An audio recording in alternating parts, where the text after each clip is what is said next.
News tonight, a top federal transportation official toured Maui today to see the aftermath of the Lahaina fire and share how he and other leaders are helping to improve the area. U.S. Transportation Secretary Pete Buttigieg joined Hawaii leaders to share updates on infrastructure projects in West and in South Maui. Our Maui Bureau Chief Ali Duclo was at that press conference and gives us the details on those plans. 3 roadway improvement efforts were discussed during the news conference. One of them is a $160 million project to move a 5-mile stretch of Honoapi'ilani Highway from Olowalu to Launiupoko more inland. Honoapi'ilani Highway faces increasing erosion, sea level rise, and swells that overtop the road now dozens of times per year. It can cause hours of traffic delays each time. U.S. Transportation Secretary Pete Buttigieg and members of Hawaii's congressional delegation holding a press conference Wednesday afternoon to discuss the plan. Transportation officials secured $45 million in grants to relocate Honoapi'ilani Highway and are applying for another $25 million grant to offset the remaining costs. The effort is currently in the environmental assessment stage, and the goal is to begin construction next year and have the project completed by 2027. So by 2027, we should have this 5.5-mile stretch so that we don't have to worry about this roadway on the lower side being affected by weather. The county also won a $25 million grant to add sidewalks to Keawe Street in Lahaina, as well as roundabouts to slow traffic down in the area. Because we got more traffic coming down Keawe because of the bypass. So this grant that the county won allows them to improve their corridor, make it more livable. Officials are also working on improvements for Lipoa Street in Kihei. From Maui, A'ali'i Duclo, Island News. Hey there, Patriots. This is True Outlaw Patriot here, coming at you with another one. What I just showed you was a news clip that came out about 4 days ago, about some road work that's going to be done in Maui and parts of Hawaii to better their roads. And you have one of Biden's lapdogs there, Pete Buttigieg, whatever his name is, that's in charge of all this, showing up now at Maui. And you've heard the numbers. Okay, if what is it, 45 million plus an extra 25 and an extra 25, that comes out to about $95 million that they're going to get together to work on the roads, or some of the roads and roundabouts and sidewalks and stuff like that in Maui. Which I think personally, with everything that has happened, I think it's totally ridiculous. But they also are setting up a new board that we're going to get to in a minute. And I actually have an email from someone on the ground in Hawaii explaining to me what exactly this board is going to consist of. And if you ask me, it just solidifies a lot more of what I've been trying to say. And a lot of people have been thinking that this is beginning to be more and more of, how can I say, it's beginning to be more of a means for an easier land grab, in my opinion. Okay? But with that being said, and before I continue, 2 things. First, I want to thank all my subscribers here on YouTube and on Rumble. So don't forget to comment, like, share, subscribe. Give the channel a thumbs up, pass it around. If you want to help support the channel, there's a link in my description to my Cash App and PayPal, and to my merch store, TrueOutlawPatriot.com. That's the first thing. The second thing, I want to say thank you to all my subscribers. And my subscribers in Hawaii. As you can see, they sent me a gift package. They sent me this nice black Hawaiian shirt coming from Hawaii. I'm loving it. That, and they sent me a nice coffee mug. Loving this. This is really, really great. They also sent me this t-shirt in support of Maui.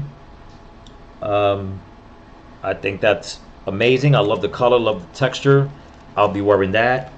And they also sent me another t-shirt in support of Luna Strong. And in the back it says today, tomorrow, forever, supporting Lahaina Luna High School student athletes and coaches. And there you go right there, lunastrong.org. I'm loving this big time. And last but not least, which I'm definitely going to enjoy this when I'm just like doing my own thing, they sent me a box of Hawaiian Host Founders Collection chocolates. Best believe I will be enjoying this very, very much. Thank you so much. Oh, and a postcard. So I just want to say thank you to my subscriber that sent this to me. Thank you so much. Much love to you and everybody else out there, and definitely always in my prayers. So with all that being said and all that to the side, I'm going to before I read the email that was sent to me from someone else that's on the ground in Maui, I'm going to show another clip of old senator. I believe she's not the senator anymore, or whatever politician for Hawaii, Hirono, I believe her name is. And you're going to listen to like the things that she has to say. I don't know. I'm not going to say that these politicians are complacent. I just truly think they're not. I think they don't care, and at this time at all, if anything. And because just listening to Pete Buttigieg talk and all that, it sounds more like they're more worried about making everywhere besides the burn zone look good, and they're not understanding that there are a lot of people that are having a hard time right now. Okay, and it's not just a few. All right, I get emails, I get messages, and what I'm getting from the people in Hawaii is way different than what the media is putting out there. Okay, but with that being said, let's continue. Hawaii Senator Mazie Hirono is here now. She's back home getting updates on Maui recovery efforts and talking to small business owners on Oahu. She's also joined by U.S. Trade Representative Ambassador Catherine Tai. Of course, both women you see came in this morning. Thank you so much for joining us and for talking about your trip here. Very important visit.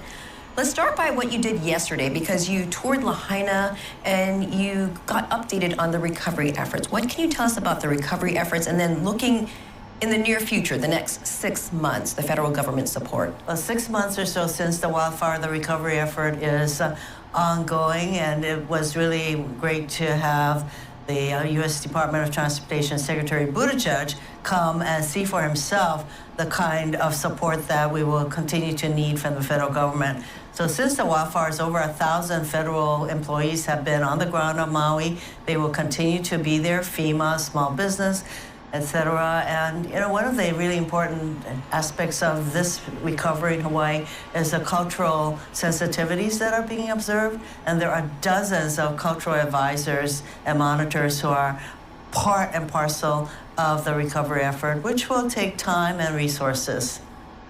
And later this morning, you both are hosting a roundtable for small business owners. What do you hope to hear from them? Well, I'll let the trade ambassador speak for herself, but I'm so glad that she's here making herself available to our small businesses who would like to know more about exporting opportunities. Well, at the U.S. Trade Representative's Office, our job is to represent the interests of the United States in trade, in trade negotiations and trade forums.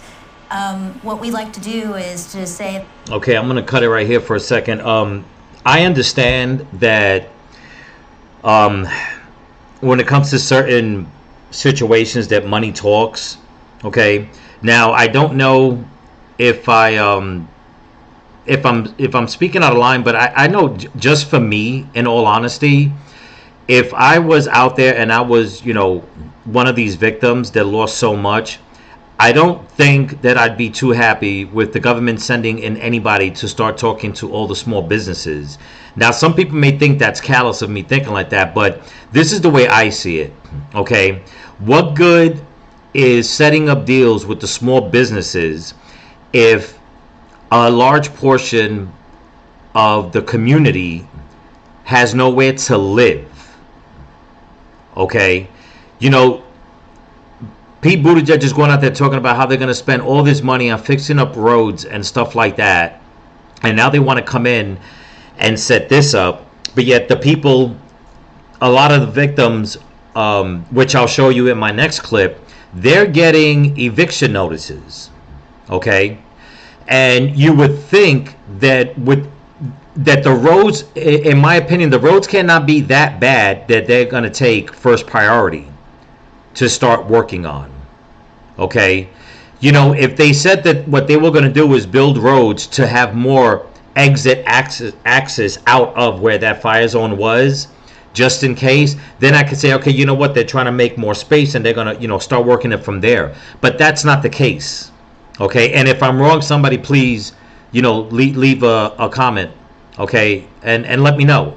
But I just think that right now, for them to want to start working on infrastructure just to benefit businesses, what about the people the ones that own businesses and they don't own them anymore because they burned down? What about all the workers that, you know, that live nearby those businesses that don't have a place to stay?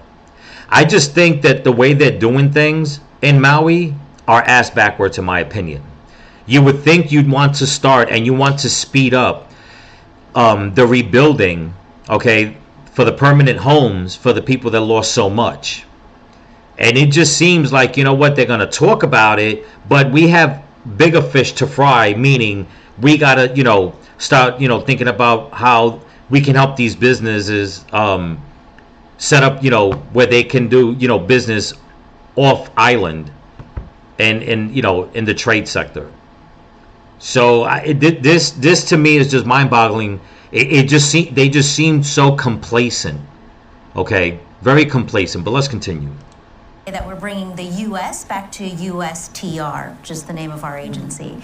So that means showing up not just for the meetings in Abu Dhabi, where I'll be later next week, and Geneva and Brasilia, but also traveling the United States and making sure that I cover the length of our country, the middle, the sides, Hawaii, to understand who the United States is. And so the roundtable that the Senator and I will be doing with the small business owners this afternoon is a part of informing our work at USTR to understand not just what the interests of the big companies are in our economy, but the interests especially of the smalls and the mediums, and the interests of our people and our communities around what their challenges are, but what their aspirations are especially. Speaking of the interests of Hawaii's business owners, why is trade so important to our local economy here in Hawaii?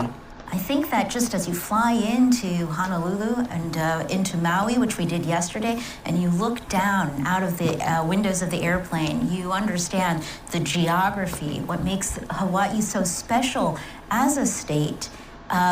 Is being an island and a series of islands, being surrounded by the sea, the beauty that you have here, and that connectivity between this state, the mainland, and then the rest of the world. Okay, now I wonder if when anybody's flying over before they land, if they're noticing all the devastation that's happened.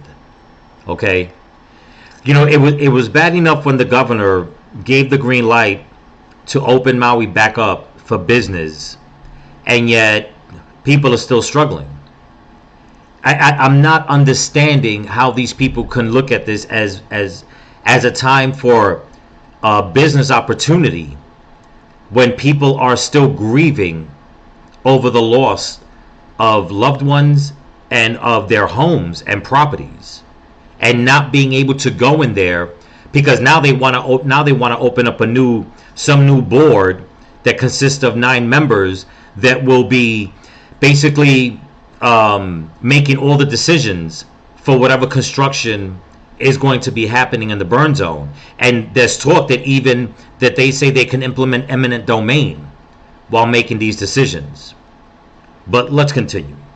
Just walking around, you see the visitors here in Honolulu, and certainly in Maui too, you see the diversity of the population. The other job I have is as co-chair of the White House Initiative on Asian Americans, Native Hawaiians, and Pacific Islanders. And you come to a state like Hawaii and you feel the connectivity to this incredibly diverse community of communities.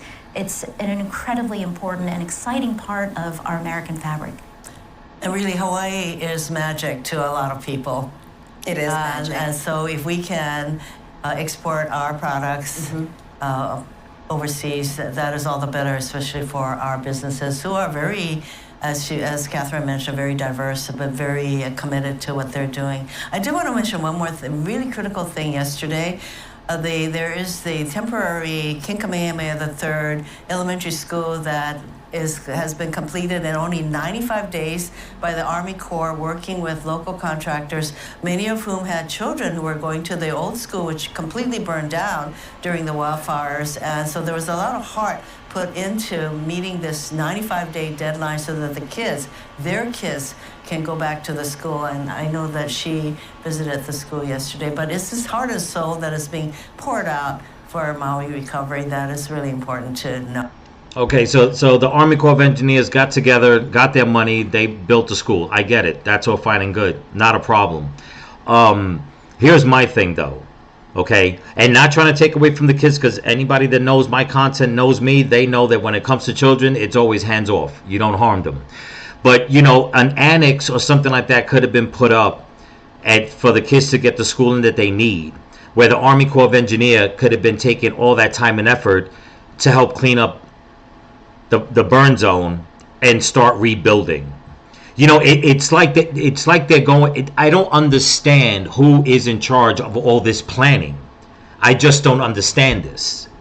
Okay, now the school would have to been built at some point. I get that. I understand that the kids can go to school. I get that. That's very important. But what about their living situations? What about the people that have lost everything? What about their living situations? I would think, me personally, that should come first. Okay? But it's like, you got Pete Buttigieg saying they're going to collect all this money to build the roads. You got this woman over here talking about how they're going to get business owners together so they can, you know, get into more trade deals with the rest of the world. And then you got this one saying that, oh, that they built the school in 95 days, the Army Corps of Engineers. So what about the people that are still displaced?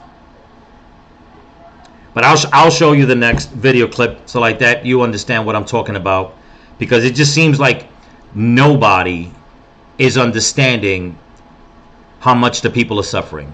Housing advocates gathered outside the county building today demanding help from government officials regarding evictions. They say there are loopholes in the governor's emergency proclamation. Our Chelsea Davis joins us from Wailuku. Housing advocates held a news conference outside the county building this afternoon. They're asking the governor to close loopholes in his emergency proclamation so more people don't become homeless, and they're asking the mayor to help them. I feel I'm a victim. I am currently homeless since January 31st. One by one, they shared their stories. We've had our cars towed. We've had strangers come to our home unannounced. They all have one thing in common. They were each given an eviction notice by their landlords and they have nowhere to go. My two boys that is foster came off the streets. And they're afraid. They're 16 and 17 and we're gonna go right back on that street. And they told me, no, we've been there, Mama. We've been there. The governor's 9th emergency proclamation is set to expire next month. There's an eviction moratorium, but right now it only protects tenants who fail to pay rent. Several Maui residents believe their landlords are kicking them out so they can get more money from FEMA to house fire survivors. My husband is talking about moving off island. I don't want to move. I'm born and raised here. Why do I have to move? Because I can't find a home. The Department of the Attorney General said landlords have the right under the law to decide not to renew a fixed-term lease when the contract end date is reached. Housing advocates are asking the governor to extend his emergency proclamation and to also include prohibiting evictions if the landlord wants to sell, renovate, or move-in family members. There's a meeting on temporary housing information this Saturday at 9 a.m. at the Sheraton in Ka'anapali. Reporting. Well, there you go on that, people. Okay. So while all the politicians are showing face and trying to make it look all grand, and we're gonna do this, and we got money that's going to be given to us by the government, to work on the infrastructure and all that. Okay, that's all fine and good. If the fire would have never happened, if they wanted to say, Hawaii, Maui, Lahaina, we're doing good. Let's try to invest some money into what we got to do. But it's almost like as if they're putting up this smoke screen of, oh, look at what we're going to do for Hawaii. Yeah, we get it. That's fine. I mean, we see road work done in major cities every day. But it doesn't change the fact that there are also homeless people and people that have become victims that made them homeless that are not being helped. So it doesn't matter how beautiful Hawaii is. Hawaii is a beautiful place. But what good is adding all that extra money to build things that are skirting around the main issue of people being evicted and fire victims that are still displaced? That's a lot of money to be grabbing for the federal government to come out and say, we're going to do this, and this is what's going to help Hawaii, help Maui, help Lahaina. What do you mean? How is it going to help? How's it going to help if nobody has anywhere to live? How's it going to help when you don't have adequate residencies?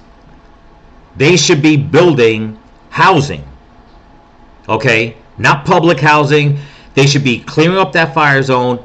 They should have, the Army Corps of Engineers, as many construction crews as they can. If they're going to spend millions of dollars at this point, maybe tens of billions, just get in there and take care of what's important first. I think the roads can wait a little longer, in my opinion. Okay? I really think they can. And I think that a lot of people would agree. The roads can wait. The small businesses can wait on learning about these trade things. Why do you have to have a politician show up and say, well, I went to the fire zone, but she really didn't say nothing about what they're going to do with the fire zone? Okay? What they're going to do with the people that are homeless? What are they going to do now with people that are being evicted? This is, I'm telling you, this is no more something that these people are complacent. Those words are just too easy to label them with. I truly believe that they just don't care. They don't care. Okay? Now they want to open up this new board, like I was saying, that, basically they're telling everybody, you elect us 9, but we're going to be in charge making all the decisions. And this is where I feel like this is where it's setting up for a major land grab. Okay? For a major land grab. It's as if they're making it harder for people. You heard the woman say that her husband suggested they move off the island, and she was like, no. And I think this is what they're doing. They're putting so much pressure and anxiety on the people that's what they want them to do, is to leave. But let's continue. Are divided on whether they want another elected board to make decisions about the rebuilding of Lahaina. State officials from Oahu flew to West Maui to hear from residents today. Chelsea Davis joins us live in Napili to tell us more. Chels? Yeah, Steph, the community conversation was held right here at Napili Noho, also known as Napili Park, and it gave community members an opportunity to come together to learn more about Senate Bill 3381. And dozens of residents came out today. Some like the idea, others do not. SB 3381 would establish the Lele Community District under the Hawaii Community Development Authority, also known as HCDA, which falls under the state. This bill would establish a 9-person community board elected from residents who live in the district, and it would give that board the authority to make decisions about Lahaina. See, and that right there in itself is a red flag. How the community could be divided on this is beyond me. The community should not be divided on this, on pushing back and saying, you know what, wait a minute. If you want to waste more taxpayer money by electing people to open up another rebuilding board, that's one thing. But you should have no say so unless it's without a unanimous vote by the people. But that red flag right there is where this is why at this point I think everybody believes it, that this is going to be set up for a major land grab, in my opinion. But let's continue. My thoughts on this bill is that it's scary. There's not enough safeguards in place. It's very broad. We'd love your input. Just get engaged if you have the bandwidth. You know, I understand that there's so many people that don't right now. Our community is hurting so much, and there's so much on everyone's plates. SB 3381 was introduced by members of the Hawaii State Senate in response to a visit to Lahaina and hearing comments from the community requesting a rebuild plan that is led by the Lahaina community. Now, in order for this conversation to continue, community members must ask for a hearing by Monday. Reporting live from Napili, I'm Chelsea Davis for Hawaii News Now. Okay, so now it's going to be one of those things where people are going to put their input, but they're not going to get listened to. Now they're talking about that what they say, SB 3381 or something like that.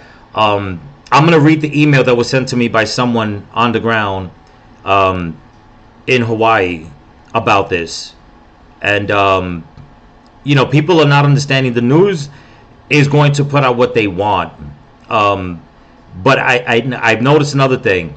On a lot of the mainstream media and the social platforms, okay, there's not that much news coming out, and I predicted this months ago that it's going to get less and less and less about the people the victims and the people that suffered, and it's going to be more about something else. And even then, they're trying to almost keep it hush hush because they know that the backlash, okay, is going to come back hard. Of like I said, they sent Pete Buttigieg over there. I mean, that dude, since he was gifted his job, because the guy doesn't have a damn clue about what he's doing. I mean, he's never in the news, and all of a sudden now he's in Hawaii talking about we're gonna we got money together to build roads and sidewalks and roundabouts and stuff like that. Really, is that what the people need? It's just mind-boggling at this point. It truly is. But let's get to the email. Here we go. Okay, so the bottom part of the email explains what's going on. It says here, okay, the state would take control of land use and development in this area, including overseeing the rebuilding of Lahaina, by seizing power from Maui County and giving it to the Lili Development District, a new entity within the Hawaii community. Development Authority decisions will be made by an elected 9-person board composed of district residents. Imagine a state corporation with the power to buy property and develop it according to the corporation's own rules. The entity could acquire land against the will of owners through eminent domain and issue bonds to pay for it. Financing would go through a special fund outside the standard budget process. The corporation's first task would be to redevelop Lahaina. Hawaii lawmakers have introduced bills to create this corporation called the Cultural Corridor Authority to help rebuild Lahaina. And while the Cultural Corridor Authority, House Bill 2693, appears to have little support, a sign of the challenge legislators face trying to develop policies to address rebuilding Lahaina. Lawmakers have introduced several bills this session that envision Lahaina's redevelopment. They include a Senate Bill SB 3381, the one in question, similar to the Cultural Corridor measure, which is scheduled for a hearing on Wednesday. Senate Bill 3381 would put Lahaina's redevelopment into the hands of the Hawaii Community Development Authority, which is best known for building Kakao, I think it's pronounced, into a posh seaside community of luxury condos. The bill, which will create a new 9-member Lili Community District, is co-sponsored by Senator Angus McKelvey, who represents Lahaina, and Senate Ways and Means Chairman Donovan Dela Cruz, a longtime supporter of expanding HCDA's power. Okay, The bill is slated for a hearing tomorrow on Wednesday at 9:30 a.m. Hawaii State Senate Bill SB 3381 was proposed last week, where 2 hearings took place attempting to give overreaching authority to the Hawaii Community Development Authority, HCDA, which can acquire property and property rights through various means such as condemnation, as well as relocate residents and their businesses from West Maui. Now, I'm wrong on the date here because this was sent to me a few days ago and I didn't realize it was in my email. So I'm assuming if it's not this Wednesday coming up, it must have been last Wednesday. They didn't put a date on it. Okay. But that right there explains pretty much in this one paragraph what's going on with these bills that they want to put out. Now, the person that sent this to me is writing Senator De La Cruz. And I mean, they're pointing out the obvious, the obvious concerns. And this is not just somebody, that's looking for, any kind of pat on the back. Okay. This is somebody on the ground. This is, a native that's very concerned. Okay, and it says, I'm writing to urge you not to schedule a hearing for Senate Bill 3381. This bill represents a significant overreach of government authority and raises serious constitutional concerns. And the constitutional concerns, in my opinion, is what they're talking about, the eminent domain.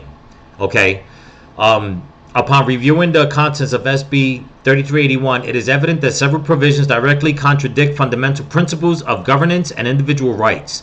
For instance, the establishment of the Lili Community District outlined in the bill extends control over a vast area, including portions unaffected by the stated purpose of rebuilding Lahaina. Such expansion of jurisdiction beyond the governance of the county raises questions about the necessity and legality of creating a separate government entity. Furthermore, the granting of sole jurisdiction to the board over the district, as stated on page 4, line 6, effectively creates a new government body with unchecked power. And that's something that Hawaii has a problem with. Okay?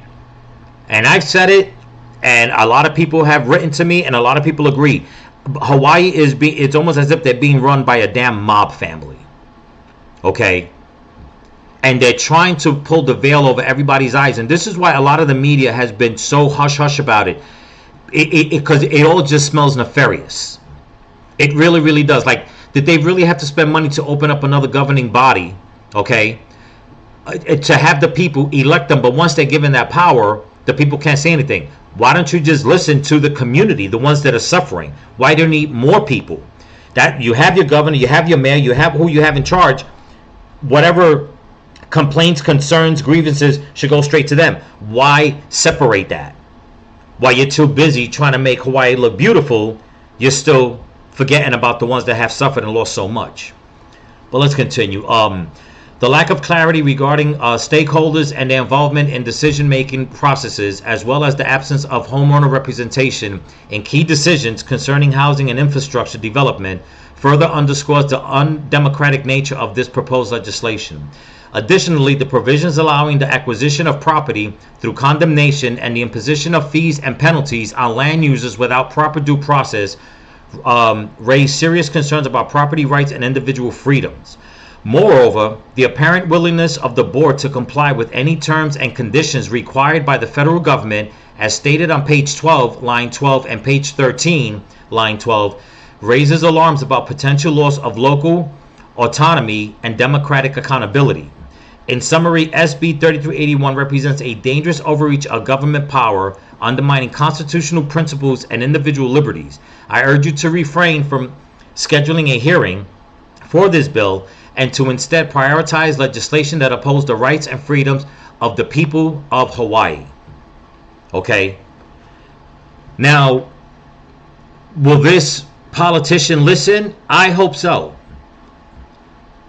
Are the powers that be going to fast track rebuilding Lahaina for the people that have lost?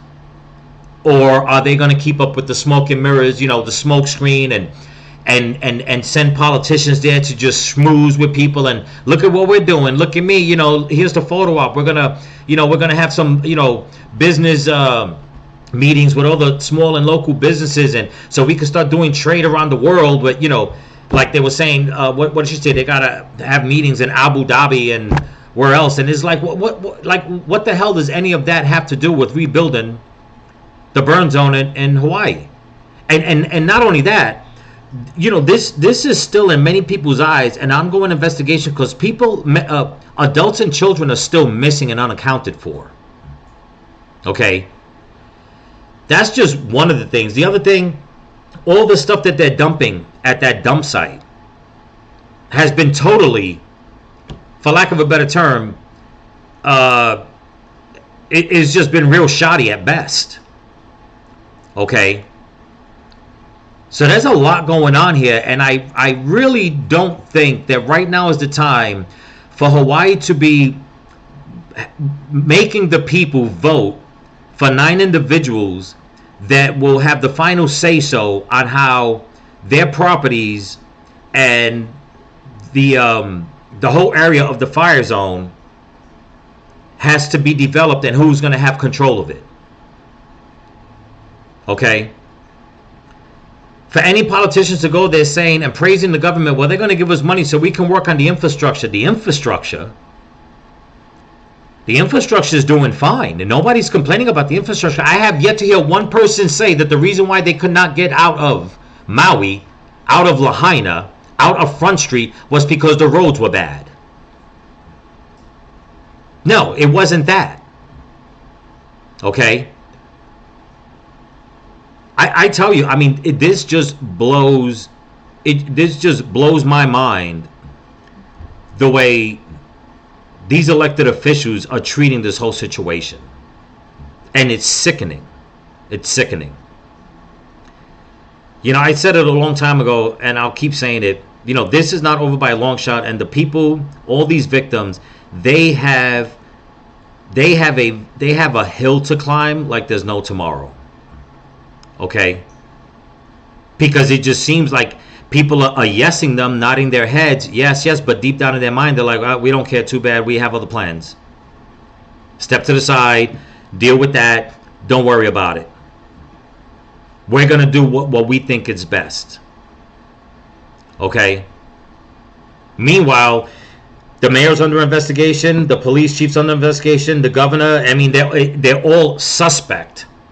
And yet, you can't even get them on the news anymore to talk.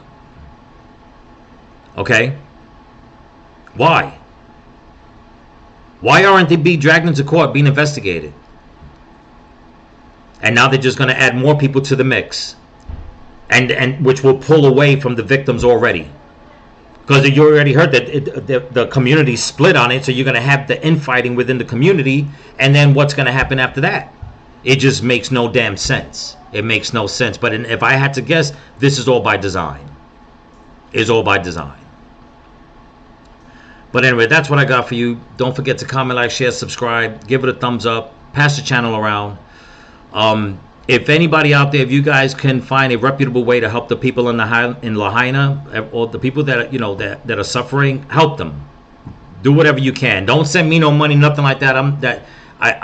That's not me, because everything belongs to them. Okay? But if you can find a way, do so. Do so. Okay? And I truly enjoy people in Hawaii sending me gifts. Thank you so much. I wish there was more I can do. If I had thousands of dollars saved, trust me, I'd find a way myself and I'd send it in myself. Okay?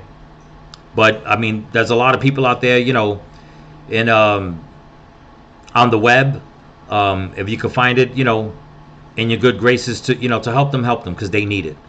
And especially in the months to come, if this elected body passes, something tells me there's going to be a lot of trouble ahead. A lot. So remember, people, as always, stay vigilant, keep praying for each other, keep praying for the people in Maui, in Lahaina, in Hawaii. Pray for the children and the other adults that are still missing. Okay? And yeah, this is something that we got to keep pushing on it, because it's not over by a long shot. Okay? It's not over by a long shot. So remember, keep praying for each other, and always, always, always stay vigilant. Peace.